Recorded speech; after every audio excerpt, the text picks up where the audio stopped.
Livro de Eclesiastes, capítulo 2, versículo 1, está escrito: Eu disse a mim mesmo: Vamos, prove a alegria, procure ser feliz. Mas também isso era vaidade. Concluí que que o riso é tolice e que a alegria não serve para nada.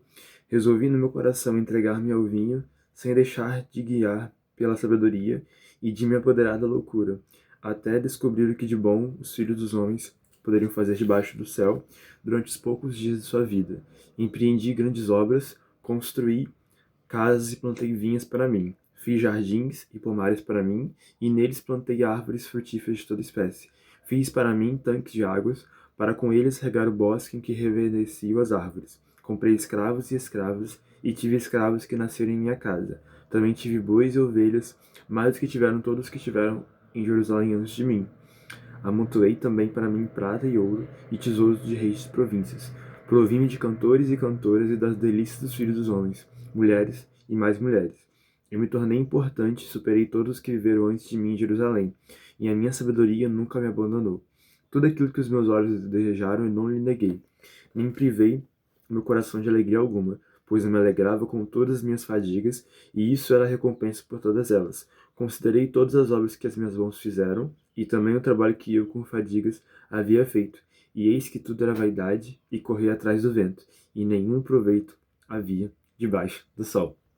Continuando a série de vídeos sobre Eclesiastes, agora nós entramos no contexto principal desse livro, a vaidade da vida sem Deus. Salomão aqui, como pregador, como uma pessoa que busca a sabedoria, primeiramente busca aproveitar a vida com os bens, com os prazeres que a vida dá.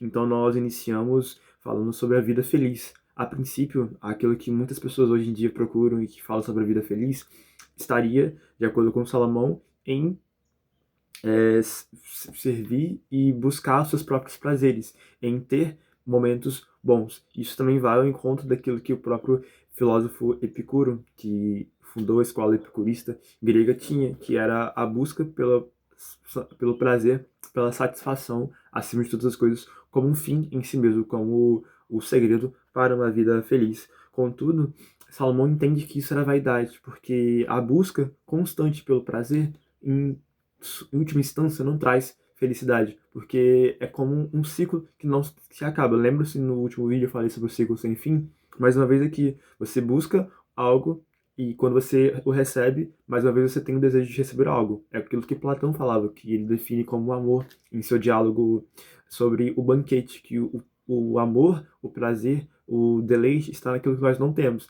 E quando nós o recebemos, nós então temos o tédio e buscamos outra coisa. É aquilo também o filósofo Arthur Schopenhauer fala que nós tendemos a ter esses dois extremos, a ânsia de ter e o tédio de possuir. Então nós temos a ânsia de possuir algo, mas quando nós o possuímos, nós temos o tédio. E isso é aquilo que o Salomão vai falar aqui, que ele vai buscar a felicidade, a alegria, o prazer, contudo ele conclui que é vaidade, é uma coisa vã, é o rével, o vapor, a névoa, que hoje é presente, mas amanhã não existe mais.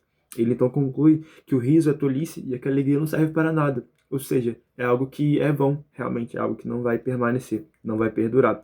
Então depois, no versículo 3, vai falar que ele resolve se entregar ao vinho, sem deixar de se guiar pela loucura. Então, primeiramente ele passa a buscar o prazer, depois ele procura uma vida sem sabedoria, uma vida sem andar em princípios. E depois ele descobre o que era, até descobriu o que era de bom fazer os filhos dos homens debaixo do céu, durante os poucos dias da sua vida. Aqui, mais uma vez, existe aquele refrão que eu mencionei, debaixo do céu, debaixo ou debaixo do sol. É algo que é constante no livro de Eclesiastes, para mostrar a perspectiva materialista da vida, a perspectiva sem Deus, sem a perspectiva da eternidade na vida. E isso vai trazer grandes conflitos que nós iremos nos deparar ao longo dessas leituras. No versículo 4, vai falar sobre as grandes obras que Salomão faz. E notem que ele repete também algo muito constante, que é o termo para mim. Notem versículo 4. Empreendi grandes obras, construí casas e plantei vinhas para mim.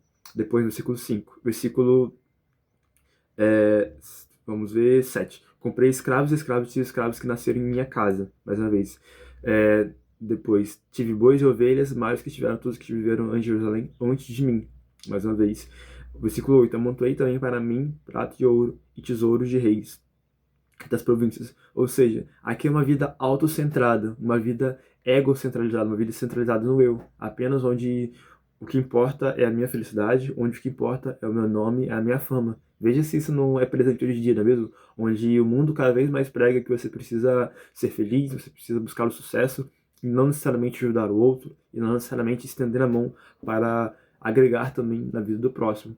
Isso é aquilo que Salomão há milênios já denunciava, que é a vida vazia, a vida sem sentido, a vida sem significado, onde a única coisa que você faz é buscar a si mesmo, buscar empreender grandes obras para si mesmo, buscar que seu nome seja engrandecido, enquanto os outros passam coisas que você talvez poderia ajudar, enquanto você busca apenas o prazer e a fama para si próprio. Depois do versículo 9 vai falar que ele se tornou importante e superou todas as coisas, os outros que viveram antes dele.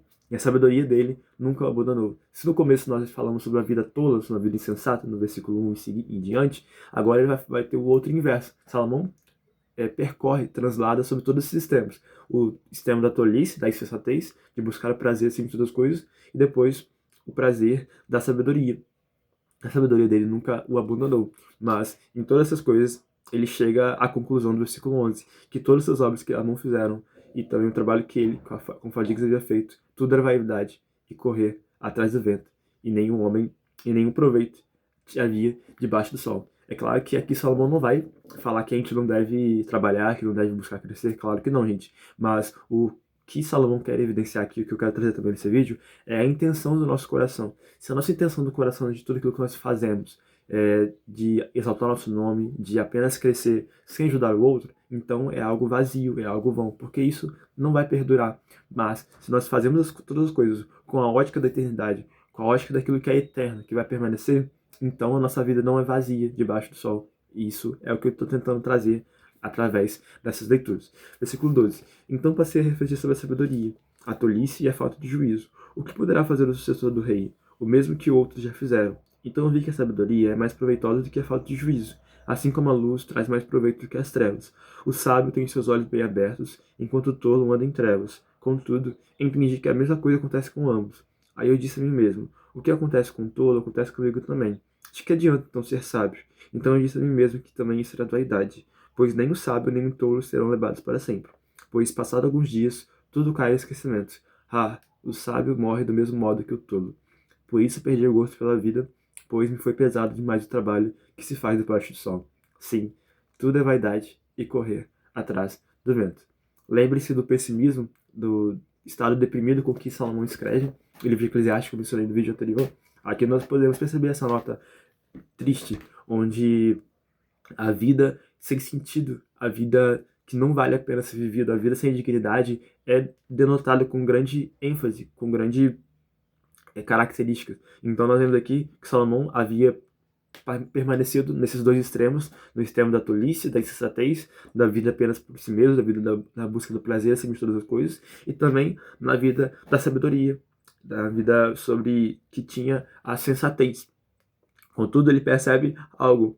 O sábio tem os seus olhos abertos, enquanto o tolo anda em trevas. Isso então, demonstra a importância de nós termos sabedoria, de nós buscarmos crescer em conhecimento, para nós termos nossos olhos abertos, como Platão fala na sua alegoria da caverna, onde o filósofo, aquele que tem os seus olhos abertos, consegue sair da caverna e ter os seus olhos fixos no sol, fixos no ideal da beleza, da bondade. É claro, gente, quando eu falo aqui sobre filosofia, eu não estou querendo aqui fazer um concubinato, fazendo uma mistura da filosofia grega com as escrituras judaico-cristãs. Não, não, eu só apenas estou fazendo interseções, estou fazendo um diálogo para poder trazer esse ensinamento de forma mais rica. É claro que existem coisas diferentes, distantes entre ambas as formas de viver, apenas estou tentando trazer diálogos para que o nosso conteúdo seja mais enriquecido.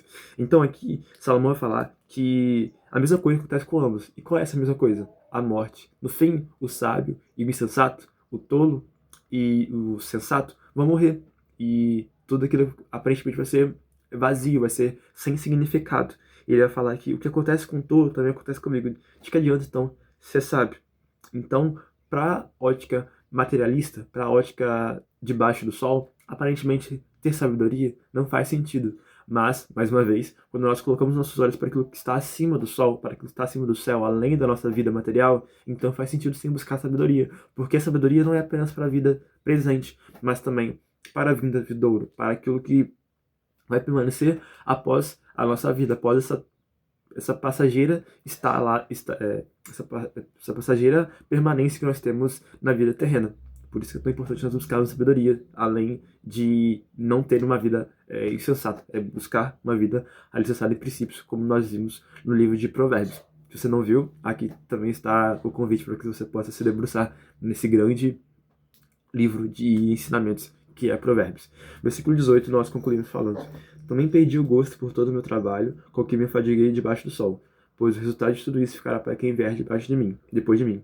E quem pode dizer se ele será um sábio ou um tolo? No entanto, ele terá domínio sobre todo o ganho das minhas fadigas e sabedoria debaixo do sol. Também isto é vaidade. Então tratei de fazer com que o meu coração perdesse a esperança de todo o trabalho com que me afadiguei debaixo do sol. Porque uma pessoa pode fazer o seu trabalho com sabedoria, conhecimento e habilidade, mas deixará o seu ganho como herança a quem por ele não se esforçou. Também isso é vaidade e grande mal. Pois que proveito alguém tem debaixo de todo o seu trabalho e da fadiga do seu coração, em que anda trabalhando debaixo do sol? Porque todos os seus dias são cheios de dor e o seu trabalho é desgosto. Nem de noite o seu coração descansa. Também isto é vaidade. Não há nada melhor para o ser humano do que comer, beber e fazer com que a sua alma desfrute o que conseguiu do seu trabalho.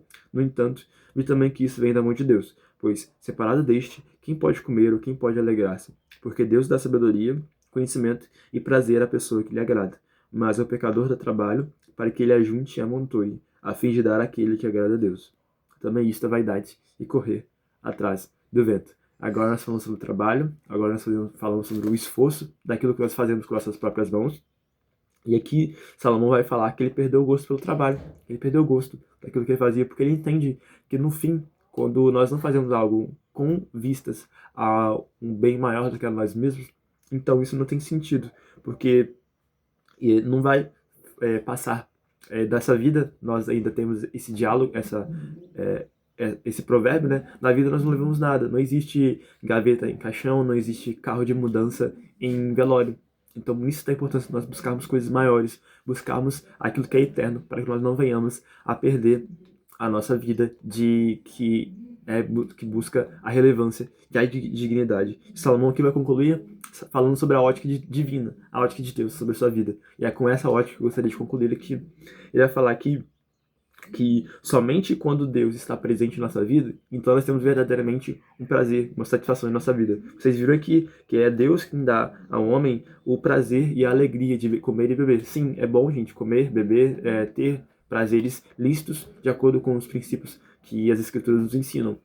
Não é de acordo com aquilo que Epicuro falava de buscar o prazer acima de todas as coisas, uma filosofia hedonista, mas é uma filosofia de buscar a satisfação, sim, a partir da vivência com Deus e também de coisas boas nessa vida.